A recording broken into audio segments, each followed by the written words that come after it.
స్తోత్రమయ్యా. నీకే గాన స్తుతి మాలిక నీ కొరకే గణవేదిక నీకే గాన స్తుతి మాలిక నీ కొరకే గణవేదిక నీ ప్రేమపై సర్వోడు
ప్రార్థన చేయండి.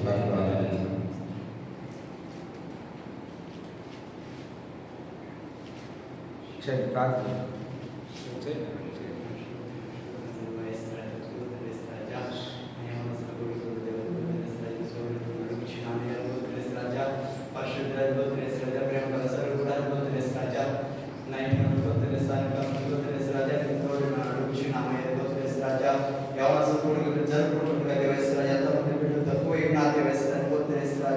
ఎంతమంది పిల్లలు రాలేదు జ్ఞాపకం చేసుకుంటే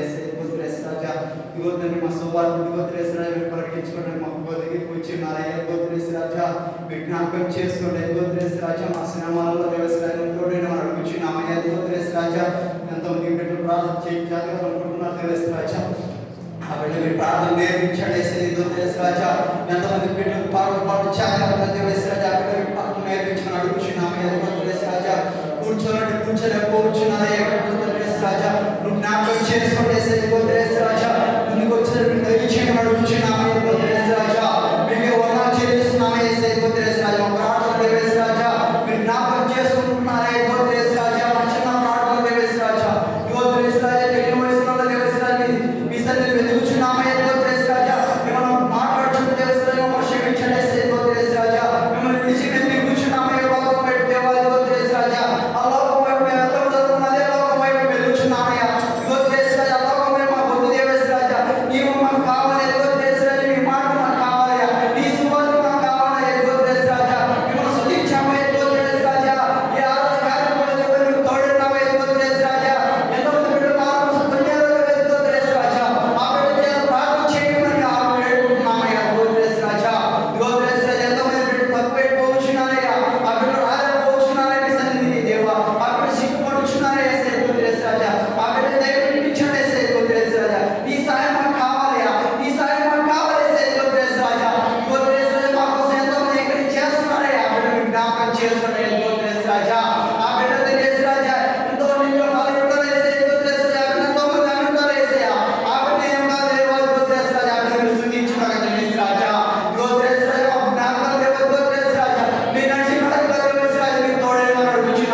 హల్లెలూయా హల్లెలూయా.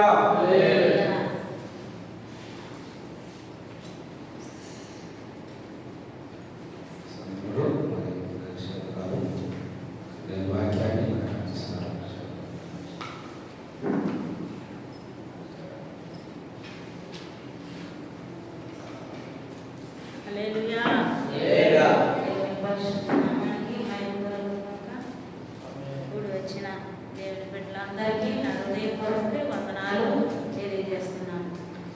మరి దేవుడు మీకు ఇంత ఆశీర్వాదకరమైన ఈ యొక్క కూడికను దేవుడు నిర్ణయించి మరి ఎంతవరకు నడిపిస్తున్నందుకు నేను ఎంతో సంతోషిస్తున్నాను. హల్లెలూయా. యవనస్తులు ఈ సమయంలో మరి విచ్చలవిడిగా రోడ్లలో వీధులలో తిరుగుతూ మరి చేయలేని పొరపాట్లు చేస్తూ మరి ఉంటుండగా మీరైతే దేవుడి సన్నిధిలో గడపాలని, దేవుడిలో ఎదగాలని, ఎవరిగా ముందు ప్రభుని మరి తెలుసుకోవాలని ఆశతో ఆకృతితో వచ్చిన మీ అందరినీ ప్రభు చూస్తున్నాడు. హల్లెలూయా.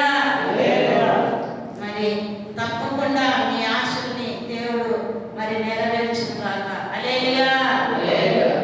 మరి దేవుడు నాకు ఇచ్చిన కొద్దిపాటి సమయంలో మరి దేవుడి వాక్యాన్ని యవనస్తులకి ప్రభు మనందరితో మరి మాట్లాడే మాటలు పరిశుద్ధాత్మ దేవుడు మన మధ్యలో సంచరిస్తున్నాడు. మరి యొక్క పాటల భాగం మొదలుకొని ఆరాధనలో పరిశుద్ధాత్మ దేవుడు ప్రతి ఒక్కరిని కదిలించి ఉన్నాడు. ఎంతమంది అయితే మరి ఆ యొక్క దేవుని యొక్క ప్రసన్నతని మీరు మరి ఆ యొక్క ఆత్మని మీరు గ్రహించినారో నాకైతే తెలియదు, కానీ నేను మాత్రము ఆ ఆత్మ యొక్క స్పందన గ్రహించాను. హల్లెలూయా. ప్రతి ఒక్క హృదయం దేవుడికి ఎప్పుడైతే అప్పగిస్తామో మరి ఆరాధన భాగంలో మన హృదయంలో ఆలోచనలు, వేరు వేరు తలంపులు, ఇంటి దగ్గర మరి వేరు వేరు కార్యాలు మనం తలంచుకుంటా మనం ఆరాధిస్తే పరిశుద్ధాత్మ దేవుడు మనల్ని మన హృదయాన్ని నింపలేడు. మనం సంపూర్ణంగా ప్రభుకి అప్పగించుకోవాలి. అయ్యా నీ ఆత్మలో నన్ను బలపరచండి, నీ ఆత్మశక్తితో నన్ను నింపండి, నీ ఆలోచనలన్నీ పక్కన పెట్టి పూర్ణ హృదయంతో సంపూర్ణంగా ప్రభువుని మనం వెలిగినప్పుడు ఆయన ఆత్మని మనం పొందుకోగలము. హల్లెలూయా. మరి దేవుడు మీ అందరినీ ఇంకా దేవుడు రాబోయే కాలంలో బహుగా మరి బలపరిచి మరి సంఘంలో మూల స్తంభాలుగా దేవుడు ఉంచును గాక. హల్లెలూయా. మంచి ప్రార్థన ఆత్మతో దేవుడు మిమ్మల్ని అందరినీ మరి బలపరచును గాక, నింపును గాక. హల్లెలూయా. మరి ఆడపిల్లలు చాలా తక్కువ మంది వచ్చినారు. మరి యామకట్లు చాలా మంది వచ్చినారు. దేవుని స్తోత్రములు. మరి దేవుని వాక్యాన్ని చదువుకున్న ప్రసంగి గ్రంథము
లోకంలో మరి తప్పులు చేసిన వాళ్ళకి తీర్పు ఉందా లేదా? మరి దొంగతనం చేసే వాళ్ళకి ఒక శిక్ష ఉంటుంది. మరి ఇంకా వేరు వేరు మరి ఏం చేయాలంటే అది చంపే వారికి నాకంతకులకి ఒక తీర్పు ఉంది. ఆయన దండన అంటారు. మరి అంటే జీవితకాలము మరి ఆ యొక్క జైలు శిక్ష అనుభవించాలి. ఇంకా చూస్తే ఆ యొక్క కొన్ని పెద్ద పొరపాట్లు చేసిన వాళ్ళకి ఏం తీర్పు ఉన్నట్టు ఉరి శిక్ష చేస్తారు. హల్లెలూయా. మరి ఈ లోకంలో శరీరంలో చేసిన పొరపాట్లకి లోకంలో ఎలాగో మరి తీర్పు తీస్తున్నారో ఈ యొక్క ప్రభుత్వంలో, ఒక్కొక్క ప్రభుత్వంలో మన దేశంలో ఒక చట్టం అయితే కొరియా దేశం చూస్తే వాళ్ళని షూట్ చేసి చంపేశారు. తప్పు చేసిన వెంటనే అమెరికాలో చూసినట్లయితే సర్వసాధారణంగా మరి తుపాకీతో చేస్తున్నారు. ఒక కోపం వచ్చిందంటే తుపాకీతో కాదు. అంటే చిన్న పిల్లలు కూడా ఆ యొక్క గంటలు కొనుక్కోవటానికి పర్మిషన్ ఇచ్చారు. ఆ యొక్క ప్రభుత్వం అలా ఉంది. మన ప్రభుత్వం మన దేశమే చాలా మంచిదని నా అభిప్రాయం. హల్లెలూయా. పక్క దేశాలు చూస్తే ఈ దేశం లాగా లేనే లేదు. ఈ దేశం ఎంతో మరి దేవుడు మరి ఎంతో క్రమంగా నడిపిస్తున్నాడు. కొన్ని మంచి చట్టాలు, కొన్ని తప్పులు చేసిన వాళ్ళని కొంచెము మరి మంచిగా వాళ్ళని శిక్షిస్తున్నారు. అదేలాగా మనకు దేవుడు జీవాత్మని మనలో ఉంచినాడు. హల్లెలూయా. ఆయన ఆత్మ మరి ఆదికాండం 1:26 చూస్తే ఆయన పోలికలో మనము ఆయన స్వరూపంగా మనల్ని చేసుకున్నాడు. ఆయన దేవుడు ఆత్మస్వరూపి. ఆయన ఆత్మను మనలో ఉంచినాడు. ఆ ఆత్మని మనలో ఈ శరీరంలో ఉంచినాడు. ఆ ఆత్మ నశించిపోకూడదని యేసుక్రీస్తు ఈ లోకానికి వచ్చినాడు. హల్లెలూయా. ఇప్పుడు ఈ లోకమంతా ఎవరెందు పడి ఉందంటే 1 యోహాను పత్రిక మరి 5వ అధ్యాయము 18-19 వచనంలో చూస్తే దేవుని మూలంగా పుట్టిన వాడిని దుష్టుడు ముట్టడు, మరి తన్ను వాడు భద్రం చేసుకుంటాడు అనే వాక్యము బోధిస్తుంది. మరి ఈ లోకమంతా దుష్టిని యందు పడి ఉన్నది. హల్లెలూయా. ఎవరు రిమోట్ కంట్రోల్ ఎవరి చేతిలో ఉందంటే దుష్టుడైన అపవాది చేతిలో. అయ్యో నేను తప్పు చేయకూడదు కూడా చేసేస్తున్నాను. చర్చికి వచ్చి వాక్యం వింటున్నాము, సీరియల్ చూడకూడదు, సినిమా చూడకూడదు, అయ్యో చేసేస్తున్నాను. అయ్యో మళ్ళీ చర్చికి వచ్చి అయ్యో నాకు పొరపాటైంది నాకు క్షమించు అని మనం ఎంతో దేవుణ్ణి ప్రాధాన్యపడుతుంది. ఎందుకు మళ్ళా అది చేయకూడదు అనుకుంటూ మళ్ళా చేసేస్తున్నామంటే రిమోట్ కంట్రోల్ ఎవరి చేతిలో ఉంది? నీ చేతిలో లేదు. ఆ దుష్టుడైన అపవాది ఈ లోకమంతా ఏలుతున్నాడు. ఈ లోకమంతా వాడి చేతిలో ఉంది. అందుకే యేసు ప్రభుని మత్తయి సువార్త 4వ అధ్యాయంలో యేసు ప్రభు 40 రోజులు ఉపవాసం ఉన్నప్పుడు మరి అరణ్యమునకు కొనిపోబడినప్పుడు అక్కడ సాతాను చేసేస్తున్నాడు. యేసు ప్రభునే పడాయాలనుకున్నాడు. హల్లెలూయా. అప్పుడు ఆయన యవ్వన కాలంలో ఉన్నాడు యేసయ్య. మరి ఆ యేసు ప్రభునే ఏమని నువ్వు దేవుని కుమారుడేనా? నిజంగా మరి దేవుని కుమారుడు అయితే నువ్వు ఎందుకు 40 రోజులు ఉపవాసం ఉంటే ఆకలి తల్లాడి ఈ రాళ్ళని నువ్వు రొట్టెలుగా చేసుకొని తినొచ్చు కదా? దేవుణ్ణే మరి శోధిస్తున్నాడు. చాలా మంది నువ్వు నిజమైన దేవుని బిడ్డవేనా? మరి నువ్వు ప్రార్థన చేస్తే ఎందుకు జరగదు? అలాంటి మరి క్రాస్ క్వశ్చన్ చేస్తూ ఉంటారు. అప్పుడు మీ విశ్వాసం అంటట ఆడిపోద్ది. అయితే దేవుడు ఏం చేయాలంటే వాళ్ళ వాక్యం ద్వారా మళ్ళా కొట్టేయాలి. మళ్ళా వాళ్ళ వాక్యంతో దెబ్బ కొట్టేయాలి. దేవుడు ఏమన్నాడు? మనుషులు రొట్టె వల్ల మాత్రము కాదు కానీ దేవుని నోటిలో నుంచి వచ్చే మాట వలన జీవించును. హల్లెలూయా. మరి ఆ యొక్క రెండోసారి కూడా అపవాది ఏం చేస్తుందంటే ఎత్తైన ఒక పర్వతం మీదకి తీసుకొని పోయి ఆ యేసయ్యకి మరి ఇవన్నీ లోక మహిమలంతా చూపించి, అంటే హల్లెలూయా, ఈ లోక మహిమలంతా చూపించి ఇవన్నీ ఈ యొక్క ఘనతలు లోకంలో ఉన్న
దేవదూతలాగా రావచ్చు, మరి ఇంకా పెద్ద పెద్ద ధనవంతులాగా పుట్టొచ్చు, కానీ ఆయన ఆరాధ పుడితే మన పేదలందరికీ రక్షణ దొరకదని ఆయన అబ్రహాము సంతాన స్వభావం ధరించుకొని మనుషుల పోలికగా పుట్టి దాసుని స్వరూపం ధరించినాడని ఆ యొక్క ఫిలిప్పీ 2 మరి 5, 6, 7, 8లో రాయబడింది. దాసుడుగా ఈ లోకంలో మన కొరకు పరిచర్య చేసినాడు. దాసుడుగా ఆయనకి నక్కలకు పొరియలు ఉన్నాయి, ఆకాశ పక్షులకి గూళ్ళు ఉన్నాయి, కానీ మనిషికి మనకి తల మార్చుకోవడానికి స్థలం లేదు. అంటే ఆయన ఎందుకు వచ్చినాడంటే మనందరి పాపముల కొరకు శిక్ష ఆయన భరించడానికి. మరి రోమా 8 మొదటి అధ్యాయం చూస్తే క్రీస్తు యేసునందు వారికి ఏ శిక్ష విధియు లేదు. శిక్ష లేదు. ఇంకా ఈ లోకంలో వారి శిక్ష ఉండొచ్చు, కానీ మరి ఆ దేవుని రాజు ఎంత ఘోర పాపం చేసిన యేసు ప్రభుని మీరు ప్రార్థన చేసి మీ పాపాలని క్షమించమని పశ్చాత్తాపడితేనే మీ పాపము కొట్టివేయబడుతుంది. హల్లెలూయా. అందుకే ఆ యొక్క యోహాను సువార్త 8:12 ఒక వ్యభిచారం కలిగిన స్త్రీ వచ్చి అందరూ రాళ్ళు తీసుకొని కొట్టి చంపాలి. ధర్మశాస్త్రం ఏం చెప్తుంది? పాత నిబంధనలో వ్యభిచారం చేసిన రాళ్ళతో కొట్టి చంపాలి. మరి తండ్రి అయిన దేవుడు ధర్మశాస్త్రాన్ని ఇచ్చాడు మోషేకి.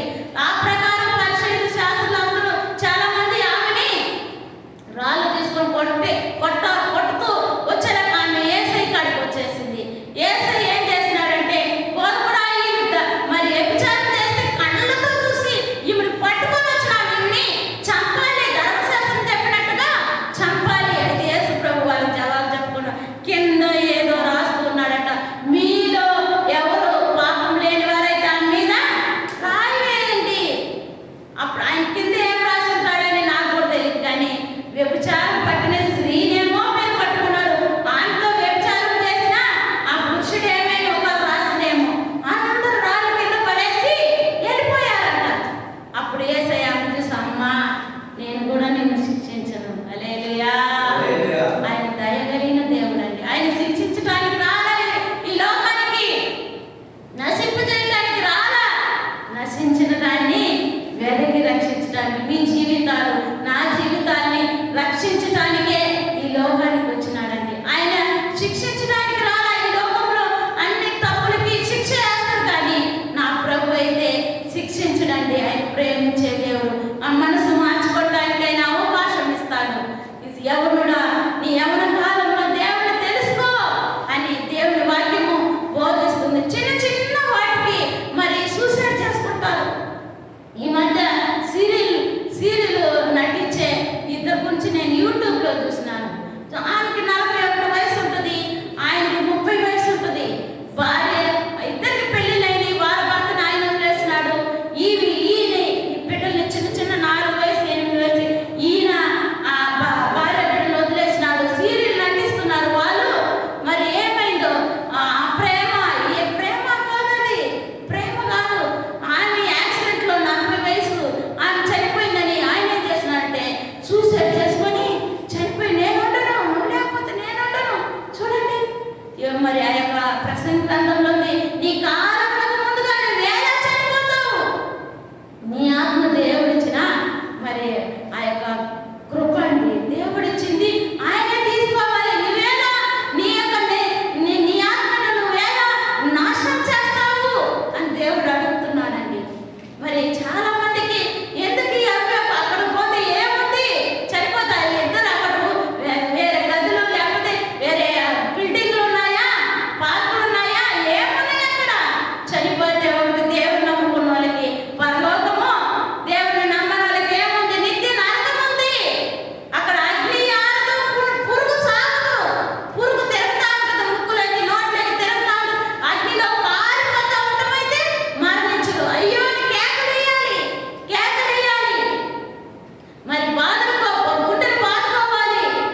ఇంటి వాకి దగ్గర ఆయన బల్ల మీద ఉంచబడే ముక్కలు ఏమైనా దొరుకుతాయేమో తిందాము అని కనిపెట్టుకుంటే అది కూడా ఒక రోజు దొరకదంట. ఆయన కురుకులు వచ్చినా ఆయన కుక్కలు వచ్చిన ఆకున్నా ఆయన దాంతోనే తృప్తి పొందినాడు. నా జీవితము మరి ఈ లోక సంబంధం కాదు, దేవుడు రాజ్యం ఉంది, ఆ రాజ్యంలో యుగ యుగాలు నేను ఉంటానని ఆ దేవుడితో విశ్వాసంలో అతను కొనసాగుతూ ఉన్నాడు. అయితే ఈ యొక్క ధనవంతుడు తనకి ఇష్టం వచ్చిన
13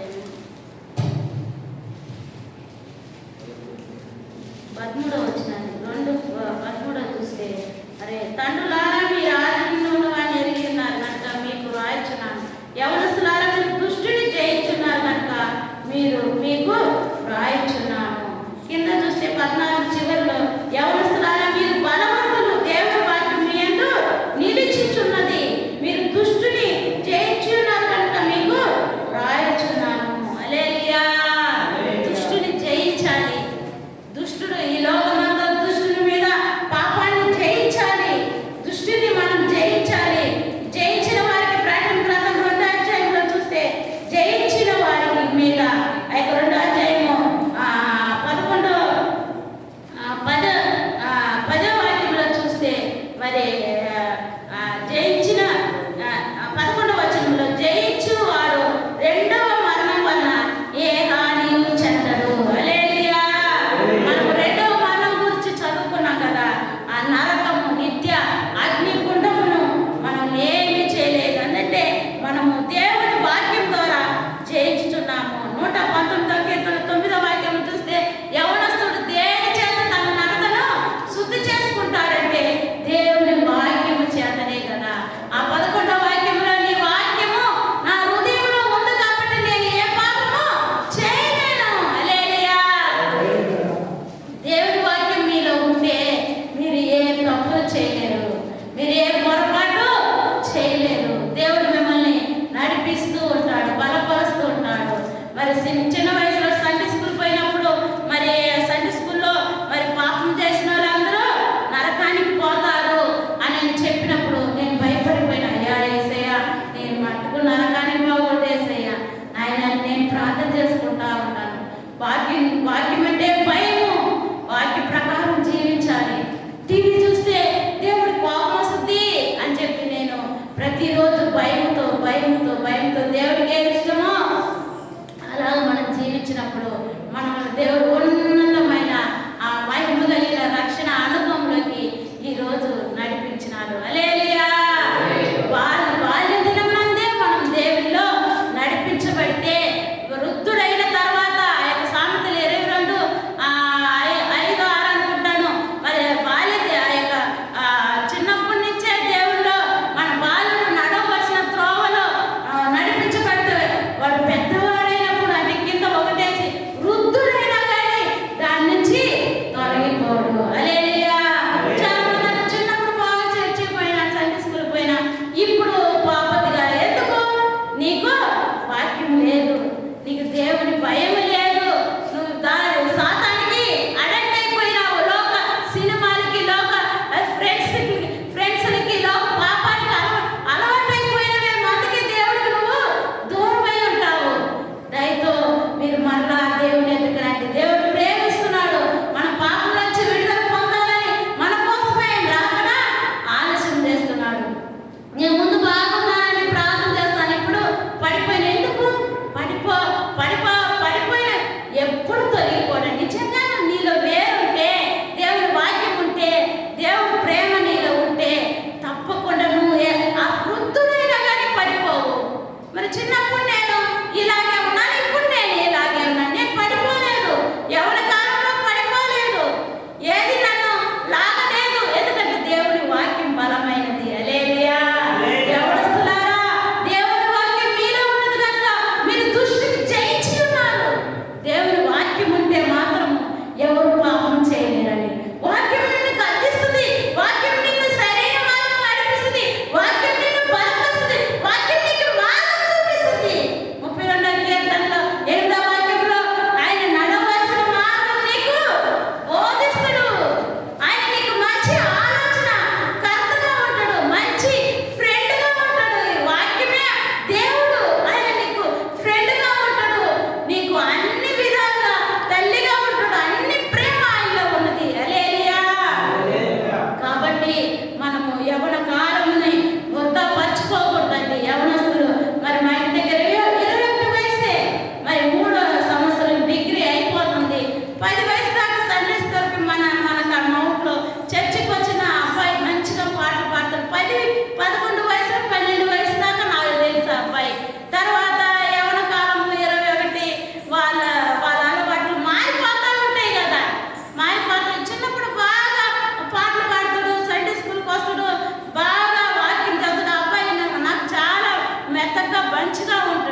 మన మౌంట్లో చూస్తే మరి కాలేజీ పోయి వచ్చేటప్పుడు పోయిన ఏప్రిల్ నెల అనుకుంటాను యాక్సిడెంట్ అయ్యి చనిపోయినాడు.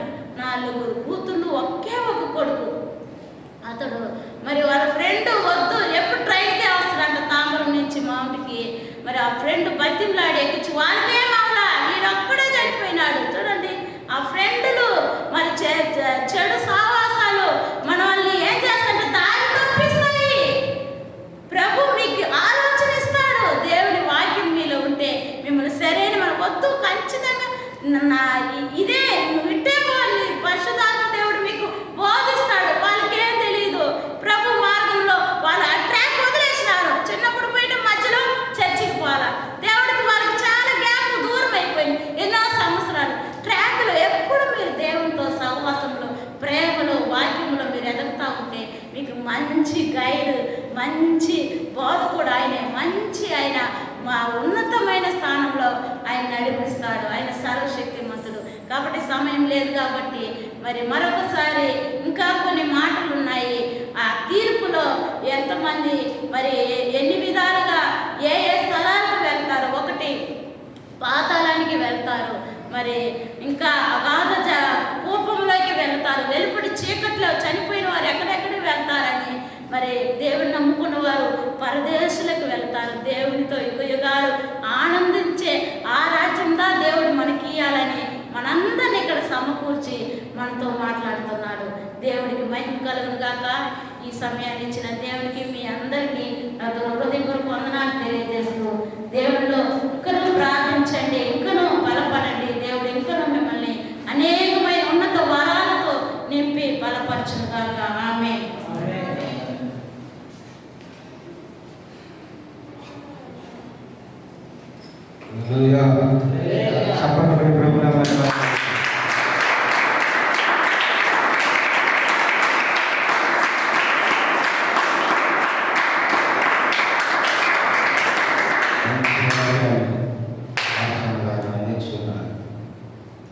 చిన్న బిడ్డ నుంచే చిన్న వయసు నుంచే సండే స్కూల్ నుంచే దేవుని యొక్క సేవకు పెరిగినటువంటి సేవకురాలు.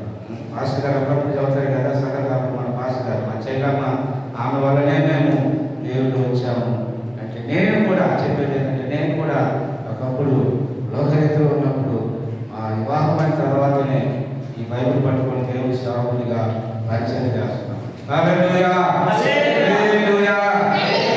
సమయం కాదు కనీసం 1 గంట అయితే కానీ 2 గంటలు అయితే కానీ సమయము అయినా కూడా చాలా చక్కగా పరిశుద్ధాత్మ దేవుడు మనకు వాక్యాన్ని చక్కగా బోధించుకున్నారు. యవనస్తులు ప్రతి ఒక్కరు కూడా ఏమంటే తీర్పు ఉన్నదని మనం ఏం చేయాలంటే ఏమంటే ప్రభువులో వాక్యంలో మనము ముందుకు కొనసాగేవారి వల్ల దేవుడు ఎప్పుడు దయచేయగాక.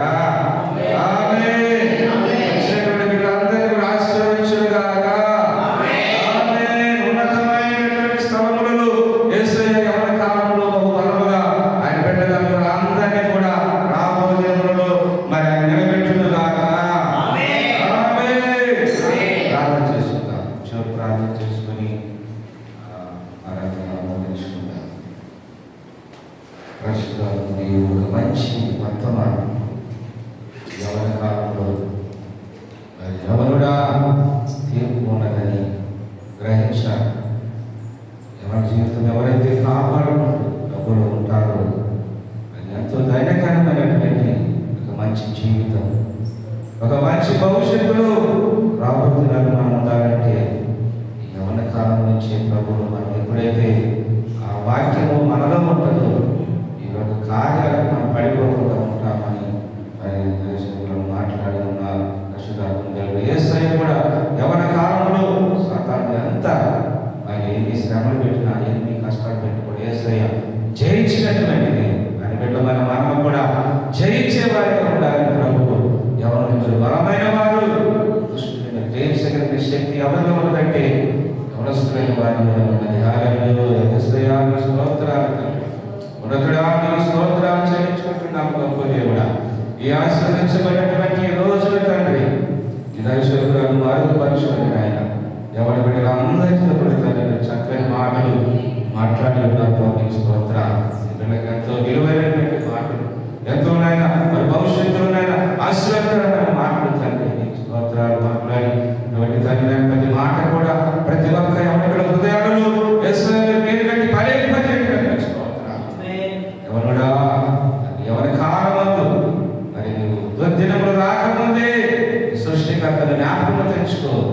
సృష్టికర్తను నీవు ఎప్పుడైతే జ్ఞాపకం తెచ్చుకుంటే నీ వృద్ధుడైనా కూడా నీ జీవితం దీవెనకరంగా ఉంటుంది. ఎవరైతే ఎవరి కాలంలో దుర్దినంలో రాకముందే ప్రభు వైపు చూస్తాడు, ప్రభు కోసం ప్రభు సన్నిధిలో నిలబడతారు. సాతాను కార్యాలు వచ్చిన ఎన్ని సోదరులు వచ్చినా కూడా జయిస్తూ దేవుని వాక్యంలో ఉంటాడు. అట్టి వారు రాబోతున్నారు. యేసయ్య బహుబలంగా ఆశ్రయించగలిగిన దేవుడై ఉన్నాడు. హల్లెలూయా, హల్లెలూయా. సహాయం చేయండి తండ్రి, కృప చూపించండి. మహాగణుడ, మహోన్నతుడ, మహాపరిశుద్ధుడా, ప్రేమ స్వరూపైన మా యేసయ్య స్తోత్రాలు, వందనాలు తండ్రి. ఈ రోజున ఆయన ఇంతవరకు కూడా పరిశుద్ధుడి మాటల ద్వారా తండ్రి ఆయన ప్రతి ఒక్క బిడ్డతో మాట్లాడినారు. ఆయన స్తోత్రాలు తగినట్టుగా జీవించడానికి మీరు సహాయం చేయండి, మీరు నడిపించండి తండ్రి. మీ బిడ్డలు తండ్రి ఆయన ప్రార్థన తండ్రి సోదరులు తొలగిపోకుండా ఇలా ఆశలకు తండ్రి లోబడకుండా ఆయన యేసయ్య మీ వైపు చూస్తున్న తండ్రి, మీరు జీవించిన తండ్రి, మీరు ఆచరించిన అనేకమైన ఆశీర్వాదాలు దేవుడు నేను పొందుకోవడానికి తండ్రి ఈ కృపతో ఇప్పుడు నడిపించమని యేసయ్య మాత్రమే మహిమ చెల్లించుకుంటున్నాము తండ్రి. ఈ ఆరాధన భాగములు తండ్రి ఎవరి గుడికి భాగములు తండ్రి ఆయన ప్రారంభం నుంచి కూడా తండ్రి మీ వరకు కూడా పరిశుద్ధాత్మ దేవుడు విశ్వాసంతో నుంచి మీరు నడిపించినారు, సహాయం చేసినారు నాయన. ఒక్కొక్క బిడ్డ తండ్రి సమయం వచ్చి ఎవరి ఉన్న తన సహోదరు సహోదరులను ఆయన ప్రేరేపణ దీవించండి, ఇక్కడ మీరు ఆశీర్వదించండి. మీ కృపలతో నింపండి అయ్యా, మీ కృపలతో మీరు ఎత్తిపట్టుకుని నడిపించండి అయ్యా. చదువుతుంటే చదువులు మంచి మనకు జ్ఞానం ఇవ్వండి తండ్రి. ఉద్యోగం చేస్తున్నట్టయితే ఎప్పుడు తను మంచిగా చక్కగా నమ్మకంగా యోషింపలి తను చక్కగా జీవించడానికి సహాయం చేయండి. నడిపించమని నామానికి మహిమ చెల్లించుకుంటూ నజరేయుడైన యేసయ్య పరిశుద్ధ నామములో ప్రార్థించి స్తుతించి అడిగి వేడుకొనుచున్నాము తండ్రి. ఆమేన్, ఆమేన్. నా ప్రార్థన స్తుతించుము, నా